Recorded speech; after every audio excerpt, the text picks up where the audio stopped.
श्री कृष्ण गोविंद हरे मुरारे, हे नाथ नारायण वासुदेव। श्री कृष्ण गोविंद हरे मुरारे, हे नाथ नारायण वासुदेव। हे नाथ नारायण वासुदेव, हे नाथ नारायण वासुदेव, हे नाथ नारायण वासुदेव। श्री कृष्ण गोविंद हरे मुरारे, हे नाथ नारायण वासुदेव। श्री कृष्ण गोविंद हरे मुरारे, हे नाथ नारायण वासुदेव। हे नाथ नारायण वासुदेव, हे नाथ नारायण वासुदेव, हे नाथ नारायण वासुदेव। श्री कृष्ण गोविंद हरे मुरारे, हे नाथ नारायण वासुदेव। श्री कृष्ण गोविंद हरे मुरारे, हे नाथ नारायण वासुदेव, हे नाथ नारायण वासुदेव, हे नाथ नारायण वासुदेव, हे नाथ नारायण वासुदेव, हे नाथ नारायण वासुदेव। श्री कृष्ण गोविंद हरे मुरारे, हे नाथ नारायण वासुदेव। श्री कृष्ण गोविंद हरे मुरारे, हे नाथ नारायण वासुदेव। श्री कृष्ण चंद्र भगवान की जय, श्री राजा रामचंद्र भगवान की जय, श्री पवन सुत हनुमान जी महाराज की जय, श्रीमद सद्गुरुदेव भगवान की जय। जय जय श्री सीताराम, जय जय श्री राधे श्याम। परम मंगलमय परात्पर अखिलेश्वर भक्त वत्सल शरणागत वत्सल श्री राधा रमन लाल जी की महत्या कृपा करुणा से, श्री गुरु गोविंद की कृपा से श्रावण मास में चातुर्मास महोत्सव के अंतर्गत श्री भगवद गीता जी का दर्शन हम और आप कर रहे हैं। आज द्वितीय दिवस है। श्लोक के अनुसार श्री गीता जी का दर्शन किया जा रहा है। कल के प्रथम श्लोक में दास ने आपको निवेदन किया कि धृतराष्ट्र के राग द्वेष से, मैं और मेरे के मोह से महाभारत का जन्म हुआ, महाभारत का युद्ध हुआ। जो हलचल हुई धृतराष्ट्र के भीतर, उससे युद्ध हुआ, विनाश हुआ, संहार हुआ। और अर्जुन के भीतर जो हलचल हुई उससे श्री भगवद गीता रूपी अमृत प्राप्त हुआ। अब द्वितीय श्लोक की ओर हम लोग चलते हैं। श्री संजय धृतराष्ट्र के प्रश्न का उत्तर दे रहे हैं। धृतराष्ट्र ने प्रश्न किया प्रथम श्लोक में कि युद्ध की इच्छा से इकट्ठे हुए मेरे और पांडु पुत्रों ने क्या किया। संजय उवाच दृष्ट्वा तु पांडवानीकं व्यूढ़ं दुर्योधनस्तदा आचार्यम् उपसंगम्य राजा वचनं ब्रवीत। दृष्ट्वा तु पांडवानीकं व्यूढ़ं दुर्योधनस्तदा आचार्यम् उपसंगम्य राजा वचनम ब्रवीत। संजय कहते हैं कि जिस समय में दोनों सेनाएं युद्ध के लिए खड़ी हुई थीं, कुरुक्षेत्र के मैदान में, युद्ध क्षेत्र में, दोनों ओर से सेनाएं, महारथी, रथी, अतिरथी सब एकत्रित हुए थे युद्ध के लिए। उस समय में पांडवों की जो सेना, जो व्यूढ़ नामक व्यूह, युद्ध में अनेक प्रकार के व्यूह रचे जाते थे, गरुड़ व्यूह, चक्र व्यूह और अनेक प्रकार के व्यूह। तो व्यूढ़ नामक व्यूह में सेना बड़े संचालित रूप से, बड़े कुशलता पूर्वक, बहुत ही अनुशासन पूर्वक खड़ी थी। उसके साथ साथ एक ही भाव से सेना खड़ी है। जो पांडवों की सेना है वो एक भाव से खड़ी है। उनके सैन्य पक्ष में, पांडव सैन्य पक्ष में दो भाव नहीं है, दो भेद नहीं है, मतभेद नहीं है। कौरव सेना में मतभेद था, लेकिन पांडव सेना में मतभेद नहीं था। कौरव सेना में क्या मतभेद था? तो कौरव सेना में दुर्योधन, दुशासन, कर्ण आदि तो युद्ध करना चाहते थे, लेकिन जो ज्येष्ठ जन हैं, श्री पितामह भीष्म हैं, आचार्य द्रोण हैं, आचार्य कृप हैं, विकर्ण हैं, ये युद्ध करना नहीं चाहते थे। तो यहाँ मतभेद है। जहाँ मतभेद होता है वहाँ तेज नहीं रहता, वहाँ प्रभाव नहीं रहता। तो और दूसरी बात, पांडवों के पक्ष में धर्म था, स्वयं साक्षात श्री कृष्ण थे, भगवान थे। और जिस पक्ष में धर्म होते हैं, जिस पक्ष में भगवान होते हैं, उसका दूसरों पर बड़ा प्रभाव पड़ता है। पांडवों की संख्या सेना की वो कम है, अपेक्षाकृत दुर्योधन की सेना के अपेक्षा में पांडवों की सेना कम है, लेकिन उसका दुर्योधन पर और अन्य देखने वालों पर बड़ा प्रभाव पड़ रहा है। दुर्योधन पर भी उसका बड़ा असर पड़ा। छोटी सेना को देख करके दुर्योधन को लगा कि ये बड़ी भारी सेना है। और दृष्टवा तु पांडवानिकम व्यूढ़म दुर्योधन सदा, जो दुर्योधन है उसने पांडवों की सेना को, जो व्यूढ़ नामक व्यूह से सुसज्जित होकर के खड़ी थी और बड़ी प्रभावशाली, बड़ी भारी दिखाई दे रही थी, उस सेना को देख करके आचार्यम उपसंगम्य राजा वचनम ब्रवीत, आचार्य के पास जाकर के, आचार्य अर्थात द्रोणाचार्य, श्री द्रोणाचार्य के पास जाकर के राजा वचनम ब्रवीत, राजा ने कहा। नीति युक्त वचन, गंभीर वचन दुर्योधन ने आज कहे हैं यहाँ पर। अब यहाँ एक प्रश्न उठता है कि दुर्योधन के लिए राजा शब्द का प्रयोग क्यों कर रहे हैं संजय? राजा तो अभी तक भी धृतराष्ट्र हैं, धृतराष्ट्र ही सिंहासनारूढ़ हैं, धृतराष्ट्र राजा हैं, लेकिन संजय दुर्योधन को राजा क्यों कह रहे हैं? दुर्योधन को राजा कहने का तात्पर्य ये है कि धृतराष्ट्र का सबसे अधिक जो स्नेह है, सबसे अधिक जो उनका ममत्व है, सबसे अधिक उनकी जो ममता है, वो दुर्योधन में ही है। और परंपरा की दृष्टि से युवराज दुर्योधन हैं, दुर्योधन ही युवराज हैं, और राज्य के सब कार्यों की देखभाल दुर्योधन करता है। धृतराष्ट्र केवल नाम मात्र के राजा हैं, रबड़ स्टैंप जैसे हो गए हैं। युद्ध में लगने का जो मुख्य उद्देश्य था, युद्ध करने की जो मुख्य बात थी, जो इच्छा थी, वो भी दुर्योधन की थी। दुर्योधन ही युद्ध करना चाहता था, युद्ध में प्रवृत्त भी दुर्योधन ही हुआ। इन सब कारणों से संजय ने दुर्योधन के लिए राजा शब्द का प्रयोग किया। आचार्यम उपसंगम्य, द्रोणाचार्य के पास गए। द्रोणाचार्य के पास दुर्योधन क्यों गया, किस लिए गया? दुर्योधन के आचार्य द्रोण के पास जाने के 3 कारण समझ में आते हैं। पहला कारण तो ये है कि स्वार्थ की सिद्धि के लिए, अपने स्वार्थ की पूर्ति के लिए द्रोणाचार्य के पास दुर्योधन गया। क्या स्वार्थ सिद्धि?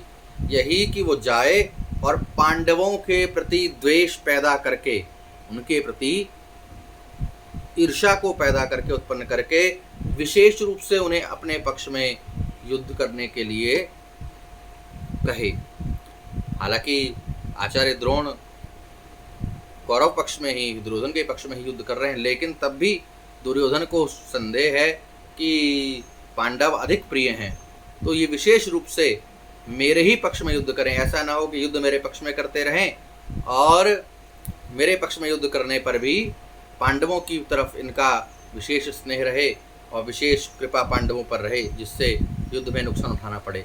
तो विशेष रूप से ईर्ष्या पैदा करने के लिए उनके भीतर, उनको विशेष रूप से अपनी ओर करने के लिए दुर्योधन श्री आचार्य द्रोण के पास गया। दूसरा कारण ये है कि आचार्य द्रोण गुरु हैं। कोई भी बड़ा कार्य करने से पहले गुरु के पास जाना चाहिए, गुरु का स्मरण करना चाहिए। आदर देने के लिए भी हो सकता है दुर्योधन आज गया है द्रोणाचार्य के पास। तीसरी बात यह है कि जो मुख्य व्यक्ति है सेना में, उसका यथास्थान खड़े रहना बड़ा आवश्यक है युद्ध में। उसकी अपनी पोजीशन पर उसका जमे रहना बड़ा इम्पोर्टेंट है, बहुत ज़रूरी है, अन्यथा व्यवस्था बिगड़ेगी, सैन्य व्यवस्था बिगड़ जाएगी। और इसलिए द्रोणाचार्य के पास खुद दुर्योधन जाता है। अब यहाँ एक शंका और ये हो सकती है कि कौरव पक्ष के जो सेनापति हैं वो तो पितामह भीष्म हैं, तो दुर्योधन पितामह भीष्म के पास न जा करके पहले आचार्य द्रोण के पास क्यों गया? इससे पहले पितामह भीष्म के पास जाना चाहिए था। पितामह भीष्म सेनापति हैं, मुख्य सेनापति हैं, वहाँ ना जा करके आचार्य द्रोण के पास क्यों गया? तो इसका ये समाधान है कि द्रोण और भीष्म दोनों ही उभय पक्षपाती हैं। पांडवों का पक्ष भी चाहते हैं और दुर्योधन कौरव पक्ष को भी चाहते हैं। कौरव पांडव दोनों का ही पक्ष रखते हैं, आचार्य द्रोण भी और पितामह भीष्म भी, क्योंकि पांडवों ने भी आचार्य द्रोण से शिक्षा पाई है, अस्त्र शिक्षा, शस्त्र शिक्षा, और पितामह भीष्म तो सबके अपने पितामह हैं ही। इन दोनों में से द्रोणाचार्य को राजी करना थोड़ा सा कठिन था। पितामह भीष्म तो स्नेह के वश थोड़ा सा दुर्योधन मुख लटका लेगा, उदास हो जाएगा, और पितामह भीष्म मान जाएंगे।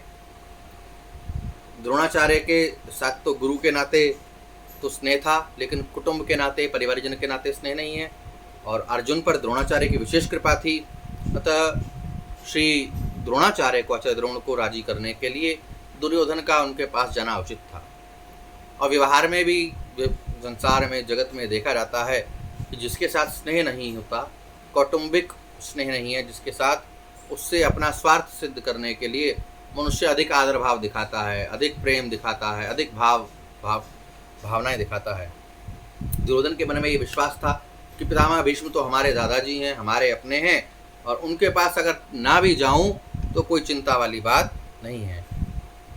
तो कौटुंबिक स्नेह के कारण, परिवारजन होने के कारण नाराज़ नहीं होंगे, और हो भी गए तो उनको मनाना बहुत कठिन नहीं होगा। लेकिन कहीं आचार्य द्रोण नाराज़ हुए अथवा उनके मन में कुछ स्नेह रहा पांडवों के प्रति विशेष, जो पहले से ही है, तो कहीं ऐसा ना हो कि स्थिति बिगड़ जाए, बदल जाए। तो इसलिए वचनम ब्रवीतः जा करके दुर्योधन ने आचार्य द्रोण के पास कहा, नीतियुक्त बात कही, गंभीर चर्चा करी, विशेष रूप से ऐसी चर्चा करी, ऐसी बात करी कि द्रोणाचार्य के मन में पांडवों के प्रति द्वेष पैदा होवे, उनके प्रति ईर्ष्या पैदा होवे, जिससे आचार्य द्रोण कौरव पक्ष की ओर से भारी युद्ध करें, भारी से भारी युद्ध करें, जिससे दुर्योधन की विजय हो और उसका स्वार्थ सिद्ध हो जाए। अब दुर्योधन क्या कहता है आचार्य द्रोण के पास जाकर के, ये तीसरे श्लोक में देखते हैं। पश्यतां पांडुपुत्राणाम आचार्य महतिम चमूं व्यूढ़ां द्रुपदपुत्रेण तब शिष्येण धीमता। आचार्य के पास जाकर के, द्रोण के पास जाकर के ये कहता है दुर्योधन कि आप हम दोनों के आचार्य हैं, कौरवों के भी और पांडवों के भी। शस्त्र विद्या सिखाने वाले आप ही हैं, आप ही से हमने धनुष पकड़ना सीखा, बाण चलाना सीखा। आप सबके गुरु हैं, हम दोनों के ही गुरु हैं। इसलिए हे गुरुदेव, ये स्मरण में रखिएगा, ये याद रखिएगा कि आपके मन में किसी का पक्ष ना आए, पक्षपात का आग्रह ना हो, आप किसी एक के पक्षपाती न हो। तव शिष्येण धीमता। दुर्योधन का भाव ये है कि आप इतने सरल हैं, मक्खन लगा रहा है कि हे आचार्य, आप इतने सरल हैं कि अपने मारने के लिए पैदा होने वाला जो धृष्टद्युम्न है उसको भी आपने अस्त्र शस्त्र की विद्या प्रदान करी।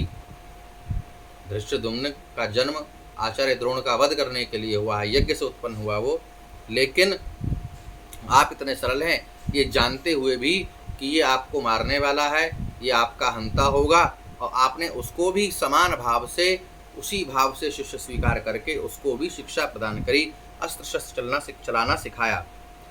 लेकिन अब धृष्टद्युम्न कितना बुद्धिमान है, देख लीजिए कि वो आपको मारने के लिए आपसे ही अस्त्र शस्त्र की विद्या सीखा है।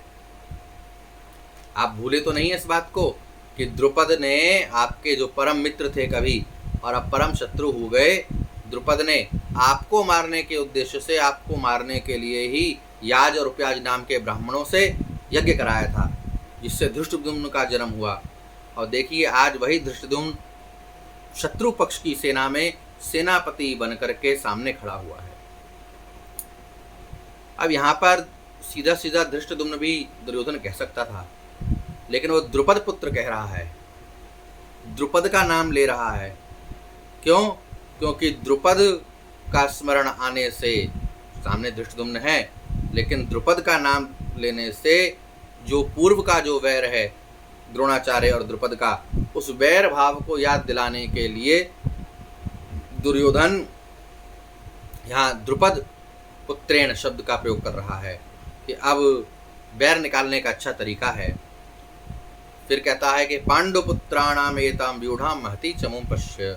हे आचार्य, द्रुपद पुत्र के द्वारा ये जो पांडवों की व्यूह आकार में खड़ी हुई सेना है, इसको देखिए, ये भारी सेना है, महतिम, बहुत बड़ी विशाल सेना है।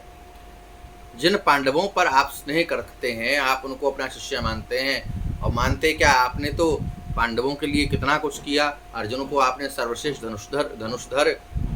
धनुर्धर बनाने का वचन दिया और आपने बनाया भी, ब्रह्मास्त्र की विद्या दी। ऐसी विद्याएं जो आपने अपने पुत्र अश्वत्थामा को नहीं सिखाई, वो आपने अर्जुन को सिखाई। पांडवों पर इतना आपने स्नेह किया, लेकिन देखिए आपके प्रतिपक्ष में खास आपको मारने वाले द्रुपद पुत्र को ही सेनापति बना करके आपके सामने खड़ा कर दिया, उसे व्यूह रचना करने का अधिकार दे दिया। अरे पांडव आपसे स्नेह रखते तो कम से कम इस द्रुपद पुत्र को, इस धृष्टद्युम्न को तो सेनापति न बनाते, इतना अधिकार तो नहीं देते उसे। ये इतने अधिकार का तो ये अधिकारी नहीं है। लेकिन सब कुछ जानते हुए भी पांडवों ने आपके हंता को सेनापति बनाया है। मैंने आपसे कहा कि कौरवों की सेना की अपेक्षा पांडवों की सेना संख्या में कम है। कौरवों की सेना 11 अक्षौहिणी थी और पांडवों की सेना केवल 7 अक्षौहिणी सेना थी, 4 अक्षौहिणी का अंतर था। लेकिन तब भी दुर्योधन को पांडवों की जो सेना है वो बड़ी दिखाई दे रही है, भारी दिखाई दे रही है, विशाल दिखाई दे रही है। पांडवों की सेना को बड़ी भारी कहने में दुर्योधन के 2 कारण हो सकते हैं। पहला तो ये कारण है कि जो सैन्य संगठन है, धृष्टद्युम्न के द्वारा जो सेना खड़ी करी गई है, वो इस प्रकार से खड़ी करी गई है कि छोटी होने पर भी देखने पर बहुत विशाल प्रतीत होती है, बहुत बड़ी दिखाई देती है। दूसरी बात यह है कि पांडव सेना में सभी योद्धा एक मत में हैं। जैसा कि मैंने पहले कहा कि उनमें 2 मत नहीं है, तो थोड़ी सेना भी बल में, पराक्रम में, उत्साह में, एकता के कारण, मतैक्य के कारण विशाल दिखाई दे रही है। ऐसी सेना को देख करके दुर्योधन यहाँ कहता है आचार्य द्रोण से कि आप इस सेना को छोटी न समझिएगा, सामान्य सेना न समझिएगा, ये बड़ी विशाल है। आप विशेष बल लगा करके, विशेष प्रयास पूर्वक इससे युद्ध करें। पांडवों का सेनापति है तो आपका शिष्य ही, द्रुपद पुत्र है तो क्या हुआ, लेकिन शिष्य है ना, उस पर विजय प्राप्त करना आपके लिए कोई बड़ी बात नहीं है। अरे आप गुरु हैं, वो शिष्य है, कौन सी बड़ी बात है। इसलिए हे आचार्य, ये पांडव सेना युद्ध के लिए तैयार होकर के सामने खड़ी है, हम लोग इस सेना पर किस तरीके से विजय प्राप्त करें, इस विषय में जल्दी से जल्दी निर्णय लीजिए। जिस पक्ष में धर्म होता है, जिस पक्ष में भगवान का आश्रय होता है, वहाँ किसी प्रकार का अभाव या कमी होने पर भी उस कमी या अभाव का महसूस किया जाना संभव नहीं होता। यहाँ सेना का अभाव है, 4 अक्षौहिणी सेना कम है पांडवों की, लेकिन तब भी बड़ी दिखाई दे रही है। क्यों? क्योंकि एक तो पांडव धर्म के पक्ष में खड़े हैं, धर्म पांडवों के पक्ष में है, और दूसरी बात, सबका जो सार है वो स्वयं साक्षात परमात्मा श्री कृष्ण पांडव पक्ष में खड़े हैं। भले ही निहत्ते हैं, भले ही वो सारथी बन करके खड़े हैं, लेकिन यतो कृष्ण ततो जय, श्री कृष्ण जहाँ पर हैं। आरंभ के दिन में ही दुर्योधन को अपनी पराजय का आभास होने लगा, और जहाँ भगवान होंगे वहाँ तो विजय होगी ही। इसलिए भगवान का और धर्म का आश्रय कदापि नहीं छोड़ना चाहिए। कैसी भी विपरीत परिस्थिति आवें, कैसी भी प्रतिकूलताएं आवें, महाभारत का युद्ध विषमतम परिस्थितियों का द्योतक है। महाभारत का युद्ध का मैदान कुरुक्षेत्र, जहाँ इसे तमाम योद्धा खड़े हैं, ये प्रतिकूलतम परिस्थितियां हैं, लेकिन ऐसी प्रतिकूल विषमतम परिस्थितियों में भी क्योंकि अर्जुन ने, पांडवों ने धर्म का साथ नहीं छोड़ा, धर्म का आश्रय बनाए रखा और भगवान के भरोसे रहे, भगवान का आश्रय इन्होंने लिया, इसलिए विजय पांडवों की हुई। और जो मनुष्य, जो जीव, ये यहाँ संकेत है कि जो भगवान का आश्रय लेता है, भगवान उसकी पराजय नहीं होने देते, भगवान उसके सर्व कार्यों को सिद्ध करते हुए उसे विजयश्री प्रदान करते हैं जीवन में। दुर्योधन आचार्य द्रोण से ये बातें कहने के बाद पांडव सेना के महारथियों को गिनाता है, दिखाता है कि कौन कौन है, जरा देख लीजिए। अत्र शूरा महेश्वासा भीमार्जुन समायुधि, युयुधानो विराटश्च द्रुपदश्च महारथ, धृष्टकेतुश्चेकितान काशीराजश्च वीर्यवान, पुरुजित कुंती भोजश्च शैब्यश्च नरपुंगव, युधामन्युश्च विक्रांत उत्तमौजाश्च वीर्यवान, सौभद्रो द्रौपदेयाश्च सर्व एव महारथा, सौभद्रो द्रौपदेयाश्च सर्व एव महारथा। दुर्योधन कहता है, अत्र शूरा महेश्वासा भीमार्जुन समायुधि। महेश्वास, ईश्वास नाम है धनुष का, जिससे अस्त्र फेंका जाता है, चलाया जाता है, उसका नाम है ईश्वास, अर्थात ईश्वास कहते हैं धनुष को।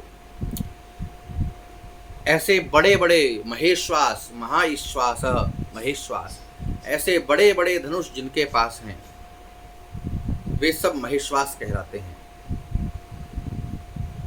बड़े धनुषों पर बाण चढ़ाना, प्रत्यंचा खींचना, इसमें बड़ा बल लगता है, बहुत ताकत लगती है, शक्ति लगती है। जोर से तान करके, खींच करके बलपूर्वक मारा गया बाण चोट करता है, भयंकर चोट करता है। और ये जितने योद्धा हैं, ये सब के सब इस कला में कुशल हैं। जब इतने भारी धनुषों को रखे हुए हैं, तो इसका अर्थ ये कि ये बहुत बलवान हैं, बलशाली हैं, शूरवीर हैं। ये मामूली योद्धा नहीं है, ये युद्ध में भीम और अर्जुन के समान है। भीमार्जुन समा युधि, अस्त्र शस्त्र की कला में अर्जुन जैसे, और बल में, ताकत में ये भीम के समान है। अब पहला नाम लेता है युयुधान। युयुधान अर्थात सात्यकी। सात्यकी अर्जुन का शिष्य है। अर्जुन से अस्त्र शस्त्र की विद्या सात्यकी ने सीखी है।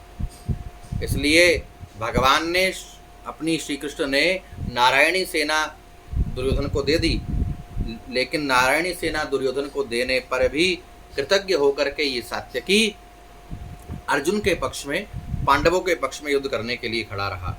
दुर्योधन के पक्ष में नहीं गया। सेना भेज दी लेकिन स्वयं दुर्योधन के पक्ष में नहीं गया। द्रोणाचार्य के मन में द्वेष पैदा करने के लिए, अर्जुन को लेकर के, अर्जुन के प्रति ईर्ष्या पैदा करने के लिए दुर्योधन ने सबसे पहले अर्जुन का जो शिष्य है महारथियों में, युधान सात्यकी, उसका नाम लिया। मानिए दुर्योधन कह रहा हो कि देखिए अर्जुन आपका शिष्य है, जिसको आपने धनुष चलाना सिखाया, बाण चलाना सिखाया, अस्त्र शस्त्र की विद्या सिखाई, और आपने अर्जुन को वरदान भी दिया कि संसार में सर्वश्रेष्ठ धनुर्धर तुम बन जाओगे, कहलाओगे। मैं तुम्हें इस प्रकार से तैयार करूंगा, ट्रेन करूंगा। मेरा ये प्रयत्न रहेगा कि तुम संसार के सर्वश्रेष्ठ धनुर्धर कहलाओ। आदि पर्व में महाभारत के आचार्य द्रोण ने कहा अर्जुन से, प्रयतिष्ये तथा कर्तुम यथा नान्यो धनुर्धर त्वत्समो भविता लोके सत्यमेतद् ब्रवीमि ते। अर्जुन, मैं सत्य कहता हूँ कि मैं तुम्हें संसार का सर्वश्रेष्ठ धनुर्धर बनाऊंगा। और आपने तो अर्जुन को शिष्य जान मान करके उस पर इतना प्रेम रखा, उस पर इतना स्नेह रखा, लेकिन देखिए वो कृतज्ञ होकर के आपके सामने युद्ध करने के लिए खड़ा हो गया। लेकिन अर्जुन से अच्छा तो उसका शिष्य है सात्यकी। उसका समर्पण कैसा है कि सेना भले ही मुझे दे दी, लेकिन अर्जुन का शिष्य होने के कारण अर्जुन के पक्ष में वो खड़ा है। आपका शिष्य आपके विरोध में खड़ा है और अर्जुन का शिष्य अर्जुन के पक्ष में खड़ा है। दूसरा नाम लेते हैं विराट का, दुर्योधन। विराटश्च द्रुपदश्च महारथ। विराट, उसका नाम लेके दुर्योधन कहता है कि जिसके कारण हमारे पक्ष का वीर सुशर्मा अपमानित किया गया, आपको सम्मोहन शक्ति के द्वारा, सम्मोहन अस्त्र के द्वारा विराट के युद्ध में मोहित कर के मूर्छित कर दिया गया। और हम लोगों की भी जिसने गाय, हम लोगों को विराट युद्ध में जिसके कारण गायों को छोड़ करके भागना पड़ा, हस्तिनापुर की ओर युद्ध से भागना पड़ा, वो राजा विराट आज आपके सामने खड़ा है, प्रतिपक्ष में खड़ा है।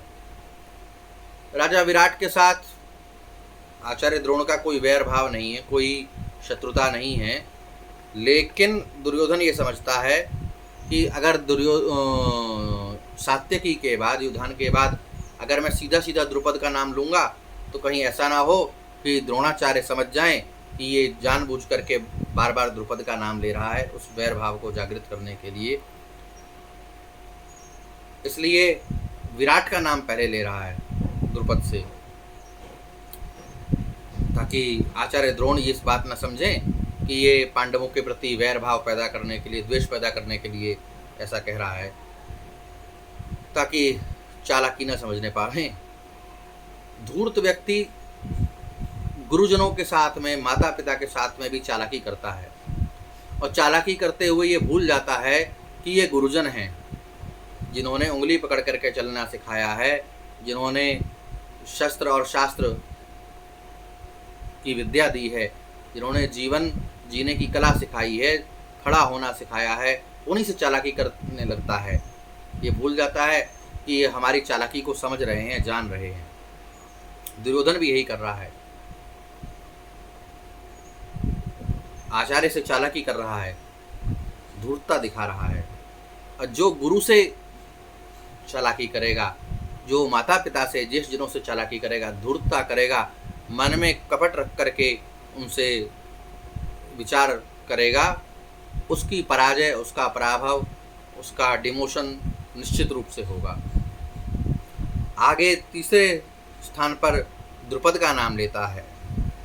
आपने तो द्रुपद को मित्रता याद दिलाई थी, आप दोनों साथ में गुरुकुल में पढ़े थे, और आप गए द्रुपद के पास। अरे आपने मांगा ही क्या था, एक गाय तो मांगी थी, कौन सा राज्य मांग लिया, कौन सी संपत्ति मांग ली, एक गाय। लेकिन उस एक गाय के लिए द्रुपद ने आपको अपमानित कर दिया, भरी सभा में अपमानित किया, आपको भिक्षुक तक कह दिया, याकर कह दिया, याचक कह दिया, भिखारी कह दिया, और उस मित्रता को परिहास में उड़ा दिया कि कैसी मित्रता, तुम भिक्षुक हो, तुम याचक हो और मैं राजा हूँ। देखिए, इतना ही नहीं, उसके मन में आपके प्रति कितना द्वेष था कि उसने आपको मारने के लिए बैर भाव से यज्ञ करके एक लड़का भी पैदा कर दिया आपको मारने के लिए। अब ध्यान रखिएगा गुरु आचार्य, वही आपके सामने खड़ा है द्रुपद, जिसने आपको अपमानित किया है, जिसने आपके लिए इतना अशुभ किया है। उसके बाद नाम लेता है धृष्टकेतु का और कहता है कि ये धृष्टकेतु देखिए ये कितना मूर्ख है। ये धृष्टकेतु कौन है? ये भगवान की बुआ का जो लड़का था शिशुपाल, जिसका पांडवों के राजसूय यज्ञ में भगवान ने उद्धार किया सुदर्शन चक्र के द्वारा, ये शिशुपाल का लड़का है धृष्टकेतु। कहता है कि ये कैसा मूर्ख है, अरे इसके बाप को, इसके पिता को कृष्ण ने भरी सभा में मार दिया सुदर्शन चक्र से, और ये कैसा मूर्ख है कि ये कृष्ण के कहने पर पांडवों के पक्ष में मरने के लिए, लड़ने के लिए आ खड़ा है। और ऐसा ही मूर्ख ये चेकितान है। अरे जब संपूर्ण यादव सेना हमारे पक्ष में युद्ध करने के लिए खड़ी है, तो ये चेकितान काहे के लिए, मरने के लिए पांडवों के पक्ष में चला गया। लेकिन हाँ, अगला नाम लेता है काशीराज का। ये काशीराज बड़ा ही वीर है, महारथी है, ये पांडवों की सेना में जाकर के खड़ा है, इसलिए हे आचार्य सावधानी पूर्वक इसके साथ युद्ध करिएगा, क्योंकि ये बड़ा पराक्रमी है। अगले नाम लेता है दुर्योधन पांडवों के मामा के, पुरुजित कुंती भोजश्च। हालांकि पुरुजित और कुंती भोज ये दोनों कुंती के भाई हैं, और भाई होने से ये मामा लगते हैं पांडवों के भी और मामा हमारे भी हुए। देखिए, अब युद्ध के समय में, अपने स्वार्थ की सिद्धि के समय में दुर्योधन को संबंध याद आ रहे हैं। कह रहा है कि ये हमारे भी तो रिश्तेदार हैं, हमारे भी तो मामा ही लगे।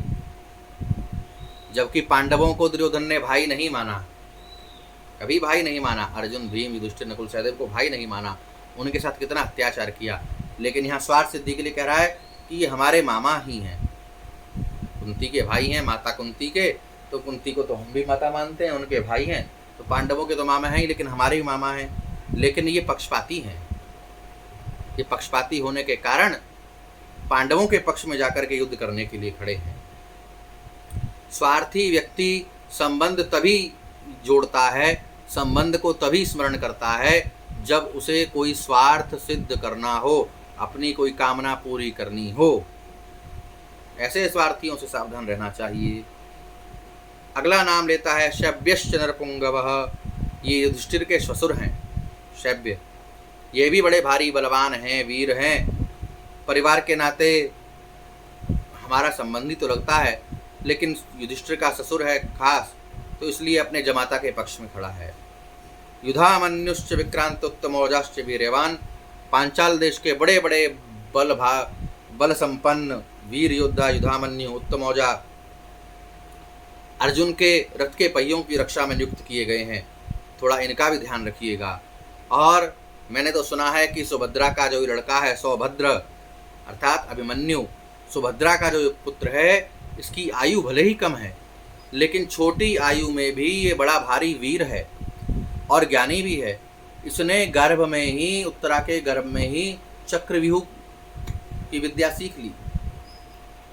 इसलिए जब आप चक्रव्यूह रचें तो उसका ध्यान रखिएगा, इसका ध्यान करके चक्रव्यूह रचिएगा।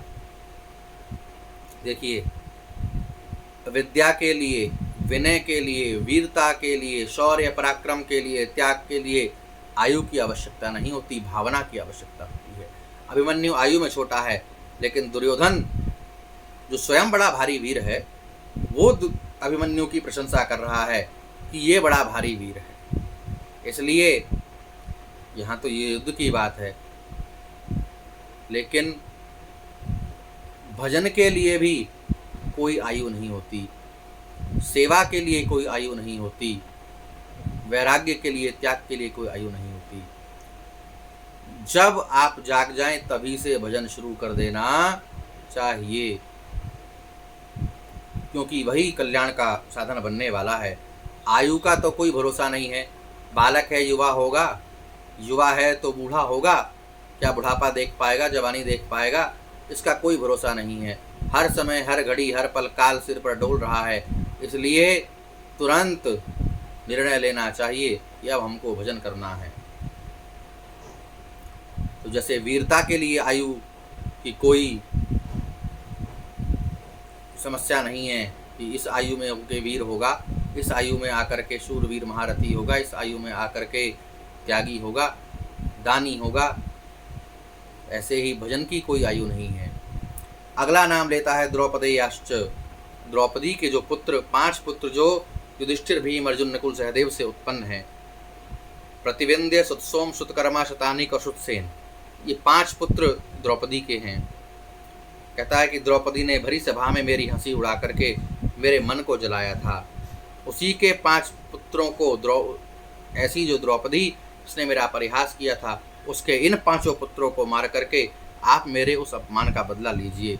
दुर्योधन ऐसे कह रहा है जैसे उसके निजी वैर को चुकाने के लिए, निजी वैर का प्रतिशोध लेने के लिए ये युद्ध हो रहा है।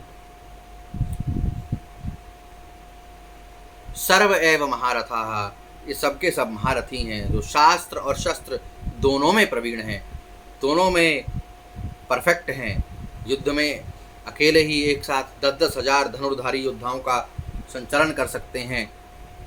ऐसा जो वीर हैं, ऐसे ऐसे जो महारथी हैं, ये पांडव सेना में खड़े हुए हैं।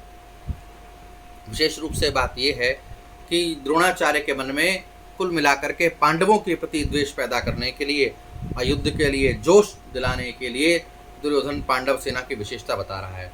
दुर्योधन के मन में ऐसा विचार है कि द्रोणाचार्य पांडवों के पक्षपाती हैं। वो पांडव सेना की महत्ता को सुन करके ये कह सकते हैं कि जब पांडवों में इतनी विशेषता है तो तू उनके साथ संधि क्यों नहीं कर लेता। दुर्योधन के मन में आया। पहले तो उसने ये विचार गिना दिए, पांडव सेनाओं की विशेषता बताने लगा, योद्धाओं के नाम, उनकी विशेषता बताने लगा। फिर आया कहीं ऐसा ना हो आचार्य द्रोण फिर से कहें कि संधि कर ले, जब इतना भय लग रहा है तो काहे के लिए युद्ध के लिए आया। तो तुरंत आगे के श्लोक में अपनी सेना की विशेषता दुर्योधन ने कहनी शुरू करी। इससे आगे की जो चर्चा है वो हम लोग कल सायंकाल करेंगे। आज यहीं विराम। 2 बार भगवान का नाम लीजिए।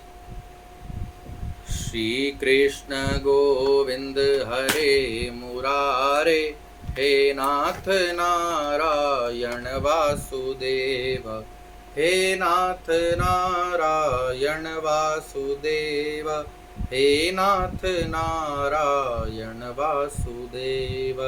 श्री कृष्ण गोविंद हरे मुरारे, हे नाथ नारायण वासुदेव, हे नाथ नारायण वासुदेव, हे नाथ नारायण वासुदेव।